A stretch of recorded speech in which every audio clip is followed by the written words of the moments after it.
Bonjour à tous et bienvenue à cette édition d'information sur les antennes de la CRI TV. Ouvrons avec les faits de proximité. Un accident de circulation produit hier mardi 15 février fait état de 8 morts et de nombreux blessés dans la nationale numéro 5. Plus de précisions avec notre reporter Blondine Maud. 8 morts et de nombreux blessés. Tel est le bilan d'un accident de circulation qui s'est produit le mardi 15 février dernier sur la nationale numéro 5 de l'axe Loudoala-Bafoussam, plus précisément dans la localité de Loung, située dans le département du Mungo, région du littoral. Ce drame est survenu suite à la collision d'un car de transport interurbain avec un véhicule d'agence Étoile Star en provenance de Bamenda roulant à vive allure. Rappelons que la sécurité routière décompte 3275 morts des suites d'accidents de circulation en 2020 et 7200 décès entre 2011 et 2017 au Cameroun. La localité de Tokombéré, située dans l'extrême nord du Cameroun, est en phase de sous-développement. Manque d'eau, problème d'électricité, manque d'infrastructures sont là. Quelques mots pour caractériser les difficultés que rencontrent les populations de cette localité. Eugène Noah. La localité de Tokombéré, dans l'extrême nord Cameroun, en proie au sous-développement. L'on dénombre une quarantaine de villages dans cet arrondissement qui manquent d'infrastructures sociaux de base dédiées à la jeunesse. Jeunesse qui est délaissée à elle-même depuis plusieurs années. Cette unité administrative de l'extrême nord Cameroun vit dans une pauvreté depuis une décennie. Absence d'eau, de routes, d'hôpitaux, d'écoles, avec une jeunesse abandonnée à elle-même. 92 000 habitants au recensement en 2005, l'arrondissement de Tokombéré pourrait compter plus de 100 000 habitants en 2022. Le deuxième lundi du mois de février est une journée marquée par la maladie neurologique appelée l'épilepsie. Elle est dans l'expression d'un fonctionnement anormal de l'activité du cerveau. Compte rendu, Ghislaine Cham. L'épilepsie est une maladie neurologique. Elle est l'expression d'un fonctionnement anormal de l'activité du cerveau. Cette maladie à laquelle sont attachés de nombreux préjugés se manifeste par des crises qui peuvent devenir handicap pour le malade. À l'occasion de la journée mondiale de l'épilepsie qui se célèbre tous les deuxièmes lundis du mois de février depuis l'an 2000, au Cameroun, les spécialistes de la santé appellent à briser les tabous pour une meilleure prise en charge des personnes victimes. Elle est très souvent assimilée aux pratiques mystiques et les personnes souffrantes de cette maladie sont la plupart du temps stigmatisées par leur entourage. À noter que le Cameroun reste le pays le plus touché de cette épidémie qui ne cesse de se répandre. Les signes sont méconnus du grand public, surtout dans l'arrière-pays. Les cris, les convulsions, perte de connaissance, bave sont quelques entraves de cette maladie. À l'étranger, le ministre de la Santé canadien Jean-Yves Duclos a annoncé mardi l'assouplissement des restrictions sanitaires à ses frontières et a mis fin à l'exigence d'un test PCRN pour accéder dans le pays dès le 28 février prochain. Cette décision intervient suite à la contestation anti-mesures sanitaires qui ont bloqué la capitale fédérale Ottawa depuis plus de 2 semaines. La Fédération camerounaise de karaté a officiellement ouvert ses portes samedi dernier à l'Institut national de la jeunesse et des sports à Yaoundé. Plusieurs combats ont meublé cette journée du championnat, entre autres les Qatar et Kumité.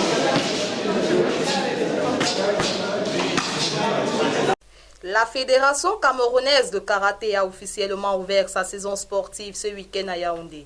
Cette ouverture de saison s'est faite à travers le lancement de la première journée du championnat national. C'est le gymnase secondaire de l'INJS de Yaoundé qui a abrité ce championnat. Plusieurs clubs naturellement affiliés à cette fédération ont rivalisé d'adresse sur le tatami en cadet junior et senior, tant en kata qu'en kumité. 6 régions sur 10 ont répondu à l'appel de ce championnat national long de 4 journées. À l'issue de cette première journée, les premiers de chaque catégorie sont connus. Le jeune athlète Mitang Derek du club G-Forest de Douala, sacré vainqueur en kata, monsieur, chez les cadets. Bon, je viens de perfectionner un kata qu'on appelle Goju Shoisho, un kata très vif, un kata qui demande beaucoup de cardio. Bon, ça aussi, je ne devais pas gagner ce kata, mais c'est parce qu'il y avait la persévérance. Je me suis entraîné très dur pour cette ouverture de saison 2022 ici à Yaoundé. Bon. Et surtout ici à l'INJS, il y a aussi nos coéquipiers de J-Force de Yaoundé qui nous ont aussi soutenus durant toute cette période d'entraînement, durant toute cette période de difficulté.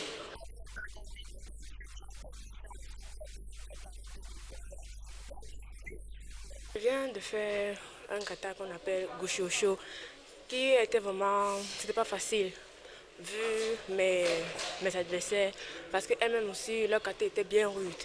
Mais je remercie le Seigneur de m'avoir permis de donner le meilleur de moi afin de les battre.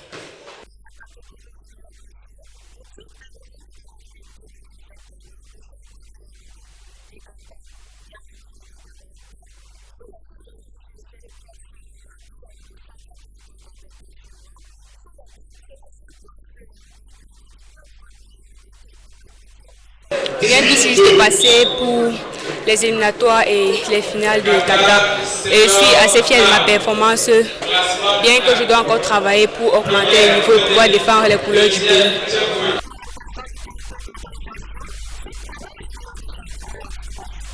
Nous retenons que la compétition se déroule très bien. Nous sommes déjà dans les dernières catégories, rendus à 18h30. Donc en ce qui concerne le timing, nous avons une certaine satisfaction. On a eu peur qu'au compte tenu du nombre important de clubs et d'athlètes, que la compétition devait terminer très tard, que non. Avec les juges et les arbitres qui sont là, les deux surfaces de tatami également qui ont aidé. Et la compétition a eu une certaine célérité. Et au niveau de l'organisation, nous sommes satisfaits et nous pensons que les chiffres ont été atteints.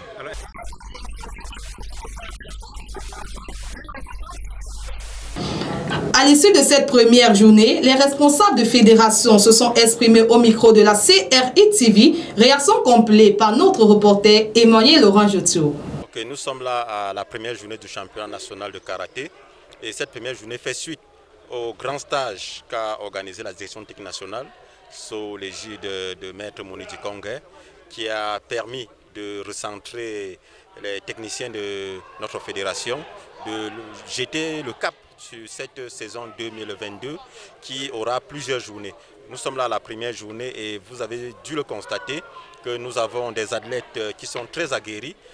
C'est vrai, des champions sont en train de démontrer leur suprématie, mais nous constatons également que nous avons des genoux dents très longs qui sont en train de toquer grandement aux portes des équipes nationales et ça nous permet de comprendre que le karaté se pratique sur l'ensemble du territoire national parce que nous avons quasiment toutes les régions en dehors des régions septentrionales et des régions en crise qui sont là aujourd'hui. Donc nous osons croire que ce championnat qui aura 4 journées va nous permettre de découvrir les talents pour qu'ils puissent rentrer dans l'encadrement technique des équipes nationales pour qu'on puisse avoir des athlètes aguerris au niveau du sommet. Merci. Déjà un sentiment de satisfaction parce que l'objectif de cette première journée de championnat était de détecter de nouveaux talents. Parce qu'il y en a qui sont déjà là, mais il fallait détecter de nouveaux talents. Ça nous permet donc, n'est-ce pas, d'ici quelques jours, de faire la rentrée solennelle des équipes nationales. Pour que, n'est-ce pas, ceux qui ont été détectés aujourd'hui puissent rejoindre les autres, d'abord en charge externe dans les régions. Cela permettra, n'est-ce pas, en bout de course, n'est-ce pas, d'avoir la crème de la présélection nationale. Alors, le niveau technique est très élevé.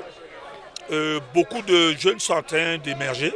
Nous sommes agréablement surpris et nous encourageons donc les entraîneurs de club à continuer à former leurs enfants et également, n'est-ce pas, aux entraîneurs de l'équipe nationale d'avoir un œil sur la détection.